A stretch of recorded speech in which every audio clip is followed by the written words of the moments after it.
എൻ്റെ വീട്ടിൽ നിന്നും ഏകദേശം 4 കിലോമീറ്റർ മാത്രമുള്ള ചിറയൻകീഴ് കാട്ടുമുറാക്കൽ ജുമാ മസ്ജിദിലേക്കാണ് ഇന്ന് എൻ്റെ യാത്ര. ഇപ്പോൾ സമയം 5 മണിയോടെ ആയിരിക്കുന്നു. വിജനമായ ഈ പള്ളിക്ക് ഇരുവശവും ഒത്തിരി ഖബറുകളും അവർക്ക് കൂട്ടായി ഞാനും മാത്രം. അവിടെ എവിടെയെങ്കിലും ഞാൻ തേടി വന്ന ആളുണ്ടോ എന്നാണ് എൻ്റെ അന്വേഷണം. ഒടുവിൽ ഞാൻ കണ്ടെത്തി.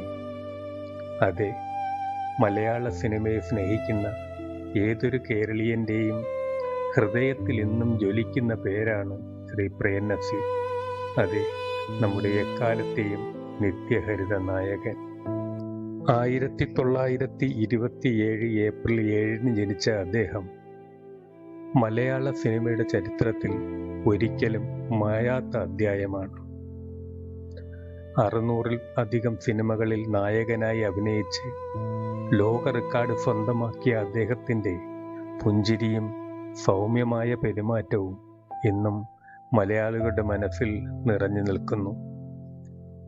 നമ്മളിപ്പോൾ കാണുന്നത് ആ മഹാനടൻ അന്ത്യവിശ്രമം കൊള്ളുന്ന സ്ഥലമാണ്. മലയാള സിനിമയ്ക്ക് ഒരുപാട് കഥാപാത്രങ്ങളെ സമ്മാനിച്ച ആ വലിയ മനുഷ്യൻ അദ്ദേഹത്തിൻ്റെ സ്വന്തം നാടായ ചിറയൻകീഴിലെ ഈ പള്ളിക്ക് സമീപമുള്ള ഖബറിൽ അന്ത്യവിശ്രമം കൊള്ളുന്നു. തികച്ചും സാധാരണക്കാരനായി മറ്റു സാധാരണ ഖബറുകൾക്കൊപ്പം അദ്ദേഹം ഇവിടെയാണ് അന്ത്യവിശ്രമം കൊള്ളുന്നത്. ഈ പള്ളിയുടെ അരികിലായാണ് അദ്ദേഹത്തിൻ്റെ ഖബർ. ഇത് ചിറയൻകീഴിലുള്ള അദ്ദേഹത്തിൻ്റെ ഭവനം. പ്രേം നസീർ എന്ന പേര് ഇപ്പോഴും ആ ചുവരിൽ ആലേഖനം ചെയ്തിരിക്കുന്നു. ഒരുപാട് കഥകൾ പറയാനുണ്ട് ഈ വീടിനും. ആ മഹാനടൻ്റെ ഓർമ്മയ്ക്ക് മുമ്പിൽ അശ്രുപൂക്കൾ. നന്ദി.